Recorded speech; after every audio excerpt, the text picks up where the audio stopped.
এ জমিনে ইনসাফ কায়েম হবে, ইনকিলাব কায়েম হবে।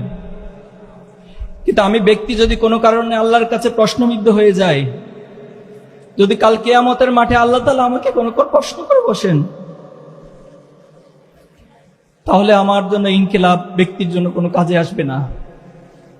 আল্লাহ রাসূলুল্লাহ সাল্লাল্লাহু আলাইহি ওয়াসাল্লাম একদিন সবাইকে প্রশ্ন করেছেন যে দুনিয়ার সাথে আমার কি সম্পর্ক।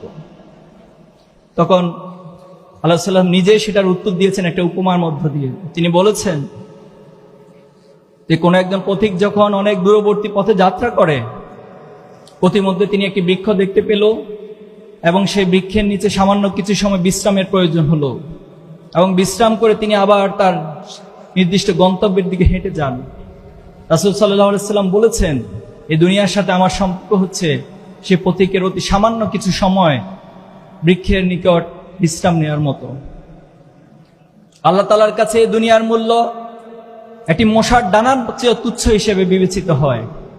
আল্লাহ সাল্লাল্লাহু আলাইহি ওয়াসাল্লাম হাদিসে বলেছেন যে কোনো একজন ব্যক্তি যদি সমুদ্রের মধ্যে তার আঙ্গুলকে চুবিয়ে দেয়, চুবানোর পর যখন সে আঙ্গুল উত্তোলন করে, আঙ্গুলের মাথায় যে সামান্য পানি থাকে, আখিরাতের তুলনায় দুনিয়াটা হচ্ছে ততটাই নগণ্য। সংগ্রামী ভাইয়েরা আমার, আমরা আমাদের এই সকল প্রচেষ্টার মধ্য দিয়ে আল্লাহর কাছে একটা জিনিসই চাই, আল্লাহ যেন আমাদেরকে জান্নাতে শামিল করে নেন। আল্লাহ যেন আমাদের সকল কর্ম প্রচেষ্টাগুলোকে তার সন্তুষ্টির মাধ্যম হিসেবে কবুল করে নেন। বিগত সময় ইসলামী ছাত্র শিবির যে পথ মাড়ি দিয়ে এসেছে, 2025 যতটুকু অর্জন হয়েছে, আগামী বছর আপনাদের সকলের প্রচেষ্টার মধ্য দিয়ে আল্লাহ তাআলা আমাদেরকে আরো অনেক অনেক বেশি অর্জনের সম্মুখীন করবে ইনশাআল্লাহ। আল্লাহ আমাদেরকে আরো অনেক অনেক অর্জনের দিকে, সফলতার দিকে ধাবিত করবেন ইনশাআল্লাহ। নাসরুম মিনাল্লাহি ওয়া ফাতহুন করিব। সর্বশেষ আল্লাহ তাআলার কাছে একটাই ফরিয়াদ, আমাদের সব কিছুর বিনিময়ে আমাদের রব যেন আমাদের উপর সন্তুষ্ট হয়ে যায়।